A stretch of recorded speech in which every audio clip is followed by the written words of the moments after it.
नमस्कार दोस्तों, मैं किस्साबाज वाला लेकर आया हूँ विश्वविख्यात लेखकों की कहानियों का गुच्छा। दोस्तों, अगर हमारी कहानी आपको पसंद आए तो इसे लाइक, सब्सक्राइब और शेयर जरूर करें। तो आइए बिना देर किए शुरू करते हैं आज की कहानी। कहानी का शीर्षक है प्रसाद। मधुप अभी किसले शैया पर मकरंद मदिरा पान किए सो रहे थे। सुंदरी के मुखमंडल पर प्रस्वेद बिंदु के समान फूलों के ओस अभी सूखने न पाए थे। अरुण की स्वर्ण किरणों ने उन्हें गर्मी न पहुंचाई थी। फूल कुछ खिल चुके थे, परंतु वे अर्ध विकसित।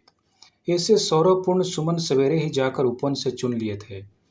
पर्णपुट का उन्हें पवित्र वेष्टन देकर आंचल में छिपाए हुए सरला देव मंदिर पहुंची। घंटा अपने दंभ का घोर नाद कर रहा था। चंदन और केसर की चहल पहल हो रही थी।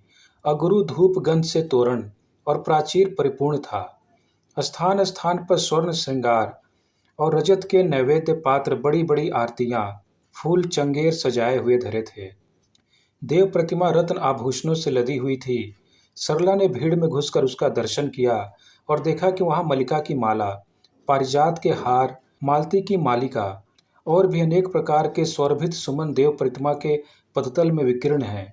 शतदल लौट रहे हैं और कला की अभिव्यक्त पूर्ण देव प्रतिमा के ओष्ठाधार में रत्न की ज्योति के साथ बिजली सी मुस्कान रेखा खेल रही थी, जैसे उन फूलों का उपहास कर रही हो।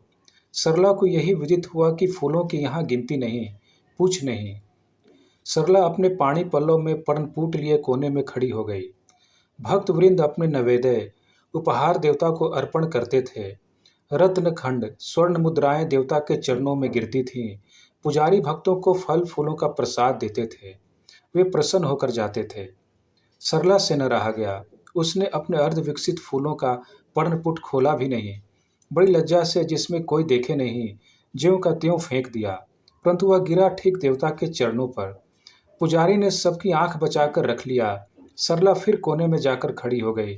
देर तक दर्शकों का आना, दर्शन करना, घंटे का बजाना, फूलों का रौंद, चंदन केसर की कीच और रत्न स्वर्ण की कीड़ा होती रही।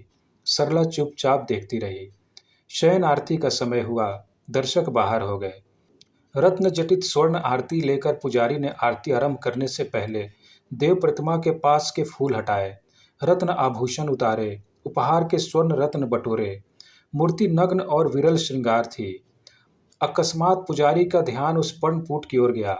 उसने खोलकर उन थोड़े से अर्ध विकसित कुसुमों को, जो अवहेलना से सुखा ही चाहते थे, भगवान के नग्न शरीर पर यथावकाश सजा दिया।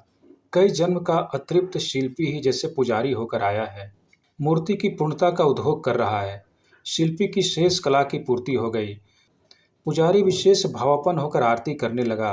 सरला को देखकर भी किसी ने न देखा, न पूछा कि तुम इस समय मंदिर में क्यों हो। आरती हो रही थी। बाहर का घंटा बज रहा था। सरला मन में सोच रही थी, मैं 2-4 फूल पत्ते ही लेकर आई, परंतु चढ़ाने का, अर्पण करने का हृदय में गौरव था। दान की सो भी किसे, भगवान को।